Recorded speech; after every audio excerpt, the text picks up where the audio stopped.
നമസ്കാരം. ഓ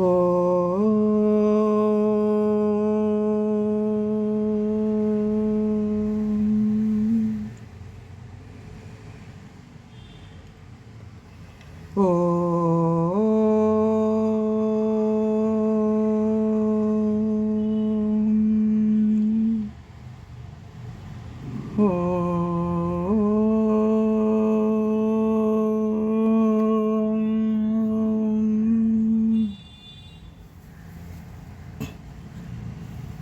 ശ്രീമദ് വാൽമീകി രാമായണം ധ്യാന ശ്ലോകങ്ങൾ. കുജനം രാമ രാമേതി മധുരം മധുരാക്ഷരം ആരുഹ്യ കവിതാശാഖാം വന്ദേ വാൽമീകി കോകിലം. രാമായ രാമഭദ്രായ രാമചന്ദ്രായ വേധസേ രഘുനാഥായ നാഥായ സീതായ പദേ നമഃ.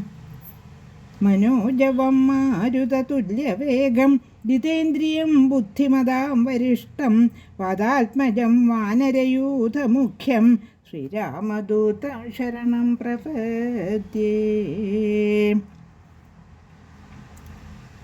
ശ്രീമദ് വാൽമീകി രാമായണം അയോധ്യാകാന്ഡം 90 സർഗഃ 90 സർഗം. 90 സർഗത്തിലെ 1 തുടങ്ങി 8 വരെയുള്ള ശ്ലോകങ്ങൾ പാരായണം ചെയ്യാം.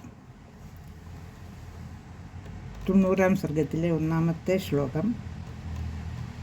ഭരദ്വാജാശ്രമം ഗത്വാ ക്രോശാദേവ നരർഷഭഃ ജനം സർവമവസ്ഥാപ്യ ജഗാമ സഹമന്ത്രിഭിഃ. പദ്ഭ്യാമേവ തു ധർമ്മജ്ഞോ നിത്യശസ്ത്രപരിച്ഛദഃ വസാനോ വാസസീക്ഷൗമേ പുരോധായ പുരോഹിതം. തതഃ സന്ദർശനേ തസ്യ ഭരദ്വാജസ്യ രാഘവഃ മന്ത്രിണസ്ഥാനവസ്ഥാപ്യ ജഗാമാനുപുരോഹിതം. വസിഷ്ഠമഥ ദൃഷ്ട്യൈവ ഭരദ്വാജോ മഹാതപഃ സംജജാലാസനാത്തൂർണം ശിഷ്യാനർഘ്യമിതി ബ്രുവൻ. സമാഗമ്യ വസിഷ്ഠേന ഭരതേനാഭിവാദിതഃ അബുധ്യത മഹാതേജ സുതം ദശരഥസ്യ തം. താഭ്യാമർഘ്യം ച പാദ്യം ച ദത്വാ പശ്ചാത്ഫലാനി ച ആനുപൂർവ്യാച്യ ധർമ്മജ്ഞ പപ്രച്ഛ കുശലം കുലേ. അയോധ്യായാം ബലേ കോശേ മിത്രേഷ്വപി ച മന്ത്രിഷു ജാനൻ ദശരഥം വൃത്തം ന രാജാനമുദാഹരത്. വസിഷ്ഠോ ഭരതശൈനം പപ്രച്ഛതുരനാമയം ശരീരേഗ്നിഷു ശിഷ്യേഷു വൃക്ഷേഷു മൃഗപക്ഷിഷു. 90 സർഗ 90 സർഗത്തിലെ 1 മുതൽ 8 വരെയുള്ള ശ്ലോകങ്ങളാണ് പാരായണം ചെയ്തത്. ഓരോ ശ്ലോകത്തിൻ്റെയും ഏകദേശമായ അർത്ഥമൊന്ന് നോക്കാം.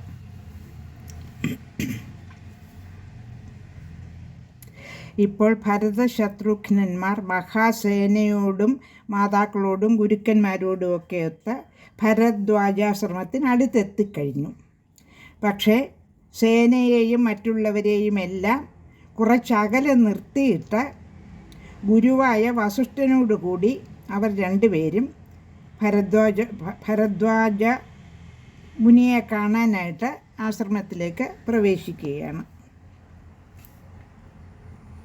90 സർഗത്തിലെ 1-ാമത്തെ ശ്ലോകം.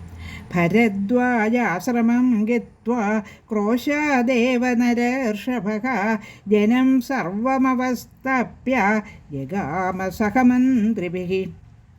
ഭരദ്വാജാശ്രമ പ്രദേശത്തെത്തി 2 നാഴികയ്ക്കപ്പുറത്ത് സൈന്യത്തെയും മറ്റും നിർത്തി മന്ത്രിമാരോടുകൂടി ആ പുരുഷശ്രേഷ്ഠൻ ചെന്നു.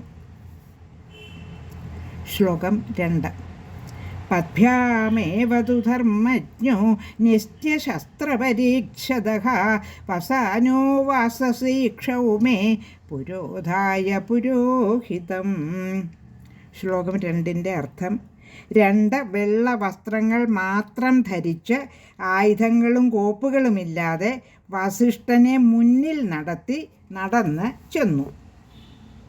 ഭരതൻ നടന്നു ചെന്നു. ശ്ലോകം 3. തതസന്ദർശനേ തസ്യ ഭരദ്വാജസ്യ രാഘവഃ മന്ത്രിണസ്ഥാനവസ്ഥാപ്യ ജഗാമാനുപുരോഹിതം. 3 ശ്ലോകത്തിൻ്റെ അർത്ഥം: പിന്നെ മഹർഷിയെ കണ്ടതോടെ മന്ത്രിമാരോട് നിൽക്കാൻ പറഞ്ഞ് പുരോഹിതനായ വസിഷ്ഠനെ മുൻനിർത്തി നടന്ന് ഭരദ്വാജ മഹർഷിയുടെ അടുത്തേക്ക് ചെന്നു. ശ്ലോകം 4.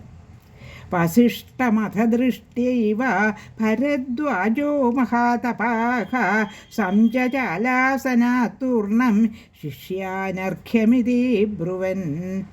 മഹാതപസ്വിയായ ഭരദ്വാജൻ വസിഷ്ഠ മഹർഷിയെ കണ്ടയുടനെ ശിഷ്യന്മാരോട് അർഘ്യം വേഗം കൊണ്ടുവരൂവെന്ന് പറഞ്ഞും കൊണ്ട് ഇരിപ്പിടത്തിൽ നിന്നും ബഹുമാനപൂർവ്വം എഴുന്നേറ്റു. ശ്ലോകം 5. സമാഗമ്യ വസിഷ്ഠേന ഭരതേനാഭിവാദിതഃ അബുദ്ധ്യത മഹാതേജ സുതം ദശരഥസ്യ തം. ശ്ലോകം 5 അർത്ഥം: വസിഷ്ഠ മഹർഷിയോട് സമാഗമം ഉണ്ടായതിൽ പിന്നെ ഭരതൻ അഭിവാദനം ചെയ്തു. അപ്പോൾ ആ മഹാ തേജസ്വി അത് ദശരഥപുത്രനാണെന്ന് മനസ്സിലാക്കി. നേരത്തെ മനസ്സിലായി കാണും, ഇത്ര ധർമ്മജ്ഞനും ബുദ്ധിമാനും അതുപോലെ തന്നെ ഭക്തനുമൊക്കെയായ ഒരു മുനിക്ക് മനസ്സിലാകാതിരിക്കുമോ? പക്ഷെ മറ്റുള്ളവരെ ബോധിപ്പിക്കാൻ വേണ്ടി മനസ്സിലായില്ലെന്ന് നടിക്കുകയായിരിക്കാം. ശ്ലോകം 6, 7. താഭ്യാമർഘ്യം ച പാദ്യം ച ദത്വാ പശ്ചാത്ഫലാനി ച ആനുപൂർവ്യാച്യ ധർമ്മജ്ഞ പപ്രച്ഛ കുശലം കുലേ. അയോധ്യായാം ബലേ കോശേ മിത്രേഷ്വപി ച മന്ത്രിഷു ജാനൻ ദശരഥം വൃത്തം ന രാജാനമുദാഹരത്. 6, 7 ശ്ലോകങ്ങളുടെ അർത്ഥം: അവർക്ക് അർഘ്യപാദ്യാദികൾ നൽകിയിട്ട് പിന്നീട് ഫലങ്ങളെപ്പറ്റിയും സൈന്യത്തെപ്പറ്റിയും